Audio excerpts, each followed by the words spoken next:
അവരോട് എൻജോയ് ചെയ്ത് ഈ ഒരു ഫംഗ്ഷൻ നന്നായിട്ട് കൊണ്ടുപോകാന്നൊക്കെ പറയുന്നത് അത് നമുക്ക് എപ്പോഴും വരുന്നില്ല. ഇനി വേറൊരു സെലിബ്രേഷൻ ഒക്കെ പറയുമ്പോൾ ഇനി നെക്സ്റ്റ് അടുത്ത് ബേബിയോ അങ്ങനെയൊക്കെ വരുമ്പോഴൊക്കെ ആയിരിക്കും, അങ്ങനെയൊക്കെ ആയിരിക്കും നെക്സ്റ്റ് പ്ലാൻ. ഇപ്പോഴില്ല കേട്ടോ, നെക്സ്റ്റ് പ്ലാൻ. അപ്പോൾ അങ്ങനെയൊക്കെ. ബിഗ് ബോസ് സീസൺ 7 വിന്നറായിരുന്ന അനുമോളുടെ വിവാഹം കഴിഞ്ഞ ദിവസം ഗുരുവായൂരിൽ വെച്ച് നടന്നു. വളരെ ചെറിയ ഒരു ചടങ്ങ്, ഏറ്റവും അടുത്ത ബന്ധുക്കൾ മാത്രം പങ്കെടുത്ത ഒരു ചടങ്ങ്. അതിനുശേഷം വിവാഹത്തിൻ്റെയും തുടർന്ന് താൻ വിവാഹം കഴിച്ച വരൻ ഭുവനേശ്വറിൻ്റെയും കുറേ ഫോട്ടോകളും വീഡിയോകളും ഒക്കെ പുറത്തു വന്നു. എന്നാൽ ആ വീഡിയോകളുടെ താഴെ വന്ന കുറേ മാരകമായ കമൻറ്റുകളും വിവാഹവുമായി ബന്ധപ്പെട്ട് ചിലരൊക്കെ പുറത്തുവിട്ട വീഡിയോകളുമൊക്കെ വല്ലാതെ ഞെട്ടിക്കുന്നവയാണ്. ഒരു റിയാലിറ്റി ഷോ കഴിയുമ്പോൾ ഒരു ഗെയിം അവിടെ അവസാനിക്കേണ്ടതല്ലേ?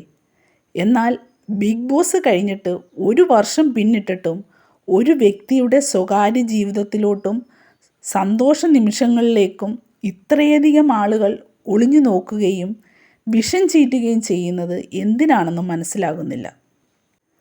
സ്വന്തം ജീവിതത്തിലെ ഏറ്റവും സന്തോഷകരമായ ഒരു വീഡിയോ അവർ സോഷ്യൽ മീഡിയയിൽ പങ്കുവച്ചപ്പോൾ അതിനു താഴെ വന്ന കമൻറ്റുകൾ ആർക്കായാലും അറപ്പുളവാക്കുന്നതാണ്. അതിൽ വന്ന പ്രധാനപ്പെട്ട ഒരു കമൻറ്റ് ഇങ്ങനെയാണ്: കേരളത്തിലൊന്നും ചെറുക്കനെ കിട്ടില്ല എന്നറിയാവുന്നത് കൊണ്ടാണോ തമിഴിനെ കെട്ടിയത്? മലയാളി പെട്ടു. ഇനി അനുമോളുടെ ഉഡായിപ്പുകൾ തമിഴ്നാട്ടിൽ മുഴുവൻ വ്യാപിക്കും. അവൻ്റെ കാര്യത്തിൽ ഇനി ഒരു തീരുമാനമായി. മുതുക്കി കൊച്ചു ചെറുക്കനെയാണ് കെട്ടിയിരിക്കുന്നത്. ഇങ്ങനെയൊക്കെയാണ് കമൻറ്റുകൾ പോകുന്നത്. എനിക്ക് ഇവിടെ മനസ്സിലാകാത്ത ഒരു കാര്യം, ഈ അനുമോൾ എന്ന വ്യക്തിയോട് ഇത്രയും വൃത്തികെട്ടതും മോശവുമായിട്ടുള്ള വാക്കുകൾ പ്രയോഗിക്കുവാനും അവരെ ആക്ഷേപിക്കുവാനും അവർക്ക് എന്ത് അവകാശമാണ് ഉള്ളത്? അല്ലെങ്കിൽ ഒരു വ്യക്തിയെ ഇത്രയധികം ആക്ഷേപിക്കണമെന്നുണ്ടെങ്കിൽ ആ വ്യക്തി ഇവരെയൊക്കെ വ്യക്തിപരമായി ബുദ്ധിമുട്ടിച്ചിട്ടുണ്ടാകണം. അങ്ങനെ എന്തെങ്കിലും പ്രശ്നങ്ങൾ ഈ പെൺകുട്ടിയുമായി ഉണ്ടായിട്ടുണ്ടെങ്കിൽ നിങ്ങൾക്ക് നിയമപരമായി പോവുകയല്ലേ വേണ്ടത്? അല്ലാതെ ഇത്തരത്തിൽ സൈബർ ആക്രമണങ്ങളാണോ അഴിച്ചുവിടേണ്ടത്? ഇതിൻ്റെ പിന്നിലെ യഥാർത്ഥ കാരണം ബിഗ് ബോസിലെ പ്രശ്നങ്ങൾ മാത്രമാണോ? അതോ മലയാളികളുടെ സൈബർ മനോഭാവത്തോടുള്ള ഏതെങ്കിലും രോഗാവസ്ഥയാണോ? എന്താണെന്നൊന്നും മനസ്സിലാവുന്നില്ല. അനുമോൾ ബിഗ് ബോസിൽ പോയതും അവിടെ മത്സരിച്ച് വിജയിച്ചതും ഇതിനുള്ള ഒരു കാരണമാണ്. അത് നമുക്കറിയാം. പക്ഷേ ബിഗ് ബോസ് എന്ന് പറയുന്നത് 100 ദിവസത്തെ സർവൈവൽ ഗെയിമാണ്. അവിടെ മനുഷ്യരുടെ എല്ലാവിധ വികാരങ്ങളും പുറത്തു വരും. ദേഷ്യം, സങ്കടം, സന്തോഷം, തർക്കങ്ങൾ, തന്ത്രങ്ങൾ, പ്രണയം, അങ്ങനെ പലതും. അനുമോൾ ബിഗ് ബോസിൽ കളിച്ച ഗെയിം അത് എല്ലാവർക്കും ഇഷ്ടപ്പെടണം എന്നൊന്നുമില്ല. അതൊക്കെ ഓരോരുത്തരുടെ വ്യക്തിപരമായ ഇഷ്ടങ്ങളാണ്. ഓരോരോ ആളുകളുടെ അഭിരുചിക്കനുസരിച്ചാണ് അവർ ഓരോരുത്തരെ സപ്പോർട്ട് ചെയ്യുന്നത്. ആ ഷോ നടന്നുകൊണ്ടിരുന്നപ്പോൾ അനുവിനെ ഇഷ്ടപ്പെടുന്ന ആൾക്കാർ അനുവിനെ സപ്പോർട്ട് ചെയ്യുകയും അനുവിനെ ഇഷ്ടപ്പെടാത്ത ആൾക്കാർ അനുവിനെ വിമർശിക്കുകയും ചെയ്തിട്ടുണ്ട്. പക്ഷേ ആ ഗെയിമിൻ്റെ അവസാനം ജനങ്ങൾ വോട്ട് ചെയ്ത് അനുമോളെ ജയിപ്പിച്ചു.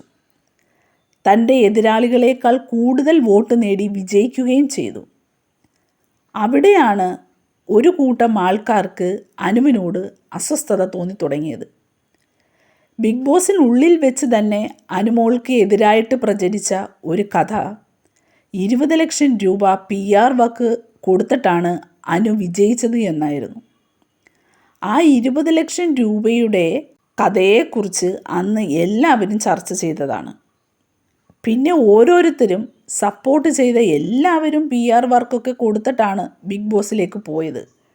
അതില്ലാതെ ബിഗ് ബോസിനകത്തേക്ക് വന്നവർ ആരാണുള്ളത്? ബിഗ് ബോസ് എന്ന് പറയുന്ന ഷോ 24/7 ഹോട്ട്സ്റ്റാറിൽ ലൈവ് പോയിക്കൊണ്ടിരിക്കുന്ന ഒരു ഷോയാണ്. അതിൽ നിന്നും വളരെ ചുരുങ്ങിയ കാര്യങ്ങളാണ് ഏഷ്യാനെറ്റിലെ എപ്പിസോഡുകളായി വരുന്നത്. 90% ആൾക്കാരും ഈ എപ്പിസോഡ് മാത്രമാണ് കാണുന്നത്. വെറും 10% ആൾക്കാരാണ് ഹോട്ട്സ്റ്റാറിലെ ലൈവ് കാണുന്നത്. ലൈവ് കാണുന്നവർക്ക് മാത്രമാണ് അതിൽ ഓരോ നിമിഷവും നടക്കുന്ന സംഭവങ്ങൾ എന്തൊക്കെയാണ് എന്ന് കൃത്യമായി മനസ്സിലാക്കാൻ കഴിയുന്നത്. ഒരു മത്സരാർത്ഥി എന്തെങ്കിലും നല്ലത് ചെയ്യുകയോ നന്മ ചെയ്യുകയോ ചെയ്താൽ അതൊന്നും എപ്പിസോഡിൽ വരണമെന്നൊന്നുമില്ല. അങ്ങനെയുള്ളപ്പോൾ ലൈവിൽ കാണുന്ന കാര്യങ്ങൾ വെച്ചിട്ട് അവിടെയുള്ള മത്സരാർത്ഥികളെ സപ്പോർട്ട് ചെയ്യുന്നതിന് വേണ്ടിയാണ് പുറത്ത് ഈ PR വർക്കുകൾ ശ്രമിക്കുന്നത്. അവരൊക്കെ എത്രയൊക്കെ PR വർക്കുകൾ ചെയ്തെന്ന് പറഞ്ഞാലും ഒരു പ്രേക്ഷകൻ കാണുന്നതും കേൾക്കുന്നതും വെച്ചാണ് അവർ വോട്ട് ചെയ്യുന്നത്. അല്ലാതെ അവരെ ഒന്നും തെറ്റിദ്ധരിപ്പിക്കാൻ കഴിയില്ല. ഇല്ലെങ്കിൽ പിന്നെ പ്രേക്ഷകരൊക്കെ വെറും മന്ദബുദ്ധികളായിരുന്നു എന്ന് പറയേണ്ടി വരും. പക്ഷേ പറഞ്ഞിട്ട് കാര്യമില്ല. ആടിനെ പട്ടിയാക്കുന്നത് ശീലിച്ചു പോയ ചില ആൾക്കാർ PR വർക്ക് കൊണ്ട് അനുമോൾ ജയിച്ചു എന്ന് അങ്ങ് അടിച്ചേൽപ്പിക്കുവാൻ ശ്രമിക്കുകയാണ്. പിന്നെ ഇവിടെ നമ്മൾ ചിന്തിക്കേണ്ട മറ്റൊരു കാര്യമുണ്ട്. തോറ്റവരുടെ ആരാധകരും എതിരാളികളും ഉന്നയിക്കുന്ന ഒരു സ്ഥിരം പറച്ചിലാണ് ഈ PR വർക്ക് എന്നുള്ളത്. വിജയിച്ച വ്യക്തിയുടെ അധ്വാനത്തെയും അവർ കടന്നുപോയ സാഹചര്യങ്ങളെയും അവരെ പിന്തുണച്ച ലക്ഷക്കണക്കിന് സാധാരണക്കാരായ പ്രേക്ഷകരെയും ഒറ്റ നിമിഷം കൊണ്ട് അപമാനിക്കുന്നതാണ് ഇത്തരത്തിലുള്ള പ്രവണതകളൊക്കെ. ബിഗ് ബോസിനകത്തുണ്ടാകുന്ന തർക്കങ്ങളും പ്രശ്നങ്ങളും എല്ലാം അനുമോളെ വ്യക്തിപരമായി ബാധിച്ചിട്ടുണ്ടാകാം. ബിഗ് ബോസ് കഴിഞ്ഞ് പുറത്തിറങ്ങിയപ്പോൾ വലിയ രീതിയിലുള്ള നെഗറ്റിവിറ്റി അവർ നേരിട്ടു. എന്നാൽ അതോടൊപ്പം തന്നെ വലിയൊരു കൂട്ടം ആൾക്കാർ അവരെ സ്നേഹിക്കുകയും പിന്തുണയ്ക്കുകയും ചെയ്തു. 1 വർഷം കഴിഞ്ഞു. ആ സീസൺ അടഞ്ഞ അധ്യായമാണ്. അടുത്ത സീസണിലേക്ക് കാര്യങ്ങൾ എത്തിയിരിക്കുകയാണ്. എന്നിട്ടും ആ പെൺകുട്ടിയെ ഇന്നും പിന്തുടർന്ന് ആക്രമിക്കുന്നതിൻ്റെ യുക്തി എന്താണെന്ന് മനസ്സിലാകുന്നില്ല. ഒരാളുടെ പതനത്തിലോ സങ്കടത്തിലോ സന്തോഷം കണ്ടെത്തുകയാണ് ഇവരുടെ പരിപാടി. തനിക്ക് ഇഷ്ടമല്ലാത്ത ഒരു വ്യക്തി വളരുമ്പോഴോ നേട്ടങ്ങൾ ഉണ്ടാക്കുമ്പോഴോ സന്തോഷത്തോടെ ജീവിക്കുമ്പോഴോ ഒരു കൂട്ടം ആൾക്കാരിൽ ഉണ്ടാകുന്ന ഭയാനകമായ അസൂയയും കുശുമ്പുമാണിത്. ഈ സാഹചര്യത്തിലാണ് സൈബർ ഇടങ്ങളിൽ ഒളിഞ്ഞിരുന്ന് ആക്രമിക്കുവാൻ ധൈര്യം ചിലർ കാണിക്കുന്നത്. പക്ഷേ ഇത് ഒരു ധൈര്യമാണോ? ഒരു മൊബൈൽ ഫോണും ഇൻ്റർനെറ്റ് ഡേറ്റയും ഉണ്ടെങ്കിൽ വ്യാജ അക്കൗണ്ടുകൾക്ക് പിന്നിലോ വ്യാജ പ്രൊഫൈലുകൾക്ക് പിന്നിലോ ഒളിച്ചിരുന്നു കൊണ്ട് ആരെയും എന്തും പറയാം എന്നൊരു ചിന്താഗതിയുണ്ട്. പക്ഷേ ആ വ്യക്തിയെ നേരിട്ട് കണ്ടാൽ ഒരു വാക്കുപോലും പറയാൻ ധൈര്യമില്ലാത്തവരാണ് ഈ കമൻറ്റ് ബോക്സിൽ വന്നിരുന്ന് വിഷം തുപ്പുന്നത്.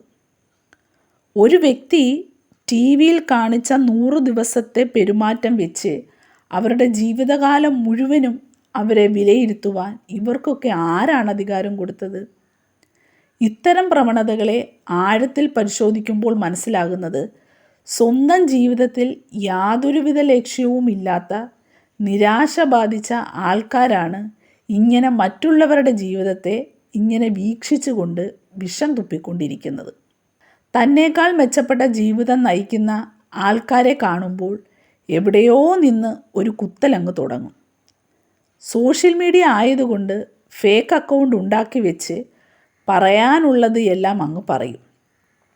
വാസ്തവത്തിൽ ഇതൊരു ഗുരുതരമായ ഒരു രോഗമാണ്. അത് അവർ മനസ്സിലാക്കുന്നില്ല. അനുമോൾ വിവാഹം കഴിച്ചത് ഒരു തമിഴ്നാട് സ്വദേശിയാണ്. വിവാഹം എന്ന് പറയുന്നത് 2 വ്യക്തികളുടെയും കുടുംബങ്ങളുടെയും തികച്ചും വ്യക്തിപരമായ തീരുമാനങ്ങളാണ്. പരസ്പരം കണ്ട് ഇഷ്ടപ്പെട്ട് വീട്ടുകാർ തമ്മിൽ ആലോചിച്ച് നടത്തുന്ന ഒരു ചടങ്ങാണ് വിവാഹം. പക്ഷേ ഇവിടുത്തെ സൈബർ ഗുണ്ടകൾ അല്ലെങ്കിൽ ഗുണ്ടികൾ എഴുതി വച്ചിരിക്കുന്നത് കേരളത്തിൽ നിന്ന് ചെറുക്കന്മാരെ കിട്ടില്ല എന്ന്. അറിയാവുന്നത് കൊണ്ടാണ് തമിഴനെ പോയി കെട്ടിയത്. തമിഴനാകുമ്പോൾ കാര്യങ്ങളൊന്നും അറിയില്ലല്ലോ എന്നൊക്കെയാണ് കമൻറ്റുകൾ. എന്താ ഇതൊക്കെ അല്ലേ?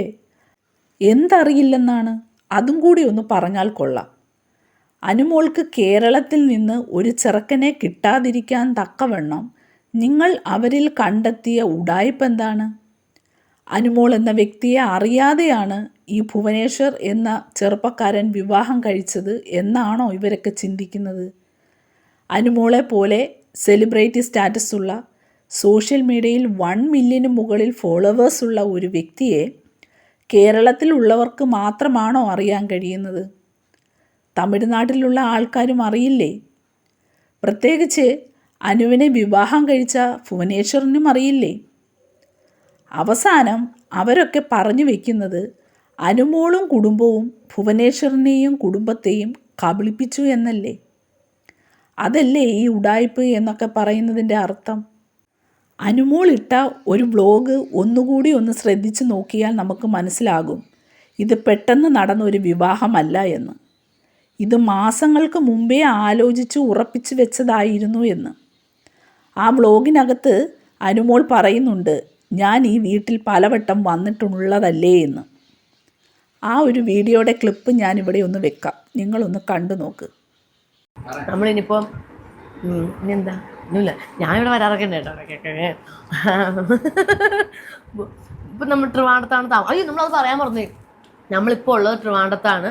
അപ്പോൾ ഭുവൻ അവിടെ നിന്ന് ട്രിവാൻഡ്രം ഇപ്പോൾ വന്നിട്ട് എനിക്ക് തോന്നുന്നു ജൂൺ, ജൂലൈ, ഓഗസ്റ്റ് ജൂണിലാണ് ഇവിടെ വരുന്നത്. നമ്മൾ ജൂണിൽ വന്നു. അപ്പം അന്ന് മുതൽ ഇടയ്ക്കൊക്കെ ഞാൻ ഇവിടെ ഇങ്ങനെ വരാറൊക്കെ ഇല്ല. അതുകൊണ്ട് എനിക്കിത് വലിയ ബുദ്ധിമുട്ടില്ല. മീൻസ് വലിയ പുതുമയുള്ള കാര്യമല്ല. എനിക്ക് ഇവിടുത്തെ മുക്കും മൂലം എനിക്ക് നന്നായിട്ട് എല്ലാം എനിക്ക് നന്നായിട്ട് ഞാൻ ഇവിടെ കുക്കിയൊക്കെ ചെയ്യും. പുള്ളിക്കാരന് ഞാൻ നല്ല ഭക്ഷണമൊക്കെ ഉണ്ടാക്കി കൊടുക്കാറുണ്ട്. അപ്പം ഞാനല്ലേ. പക്ഷേ ഇവിടെ ചെളിവാരി എറിയുന്ന ആൾക്കാർക്ക് അതൊന്നും പറഞ്ഞില്ലെങ്കിൽ ഉറക്കം വരില്ല. ഇത് വെറും ഒരു വ്യക്തി അധിക്ഷേപം മാത്രമല്ല, ഇതിനകത്ത് വംശീയമായ അധിക്ഷേപവും അടങ്ങിയിട്ടുണ്ട്. ഒന്ന്, ഒരു സംസ്ഥാനത്തിലുള്ള ഒരു പെൺകുട്ടി മറ്റൊരു സംസ്ഥാനത്തിലുള്ള ആളെ വിവാഹം കഴിക്കുകയാണ് എന്നുണ്ടെങ്കിൽ അവളുടെ ജീവിതം ശരിയല്ലാത്ത ഒരു ജീവിതമായതുകൊണ്ട് അത് അറിയാത്ത ഒരാളെ വിവാഹം കഴിക്കാൻ വേണ്ടി അയൽ സംസ്ഥാനങ്ങളിലേക്ക് പോയി എന്നൊരു ധ്വനി അതിനകത്തുണ്ട്.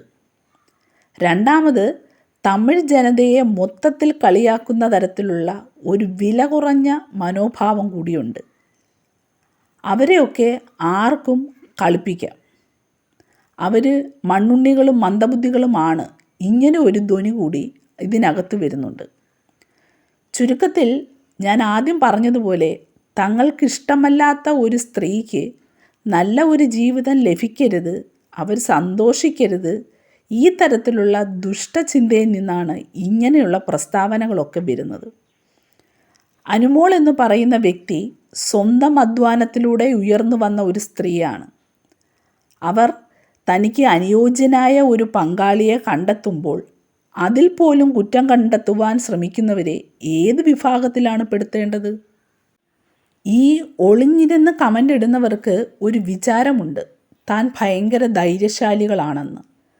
അത്ര ധൈര്യമുള്ളവരാണെങ്കിൽ ഈ ഒളിഞ്ഞിരുന്ന് പറയുന്ന കാര്യങ്ങൾ മുഖത്ത് നോക്കി പറയാനുള്ള തൻ്റെ ഇടം കാണിക്കണം. അത് ചെയ്യുന്നില്ലല്ലോ. അടുത്ത ദിവസം ഇവരുടെ വെഡ്ഡിങ്ങിൻ്റെ റിസപ്ഷന് തിരുവനന്തപുരത്ത് വെച്ച് നടക്കുന്നുണ്ട്. ഈ ഒളിഞ്ഞിരുന്ന് പറയുന്നവർ നേരിട്ട് അങ്ങോട്ട് ചെല്ലണം. എന്നിട്ട് നിങ്ങൾക്ക് പറയാനുള്ളത് മുഖത്ത് നോക്കി പറയണം. അങ്ങനെ പറഞ്ഞാൽ ഒരന്തസ്സുണ്ടെന്ന് പറയാം. അല്ലാതെ ഏതോ ഒരു മുറിക്കകത്ത് അടച്ചു പൂട്ടിയിരുന്ന് കമൻ്റ് ഇടുകയല്ല വേണ്ടത്. സൈബർ ബുള്ളിങ്ങിൻ്റെ പേരിൽ ജീവിതം അവസാനിപ്പിച്ച എത്രയോ പേരുണ്ട്. എന്തായാലും റിയാലിറ്റി ഷോകൾ നമ്മുടെ വിനോദത്തിന് വേണ്ടി ഉള്ളതാണ്. അതിലെ മത്സരാർത്ഥികളെ നമുക്ക് വിലയിരുത്താം, വിമർശിക്കാം. എന്നാൽ ഷോ കഴിഞ്ഞാൽ അവർ അവരുടെ സാധാരണ ജീവിതത്തിലേക്ക് പോകുന്ന മനുഷ്യരാണ്. അവരെ ആക്ഷേപിക്കാതെ അവരെ അവരുടെ ജീവിതത്തിലേക്ക് വിടുക. എന്തായാലും വിവാഹ ജീവിതത്തിലേക്ക് കടന്ന അനുമോൾക്കും ഭുവനേശ്വറിനും നല്ലൊരു ജീവിതം ആശംസിക്കുന്നു. എന്താണ് ഈ വിഷയത്തിൽ നിങ്ങളുടെ അഭിപ്രായമെന്ന് താഴെ കമൻ്റായി രേഖപ്പെടുത്തണം കേട്ടോ. എൻ്റെ വീഡിയോസൊക്കെ ഇഷ്ടമാവുന്നുണ്ടെങ്കിൽ എൻ്റെ ചാനലൊന്ന് സബ്സ്ക്രൈബ് ചെയ്യുകയും ലൈക്ക് ചെയ്യുകയും ഹൈപ്പ് ചെയ്യുകയും ഒക്കെ വേണം കേട്ടോ. അപ്പോൾ മറ്റൊരു വീഡിയോയുമായി നമുക്ക് പിന്നെ കാണാം.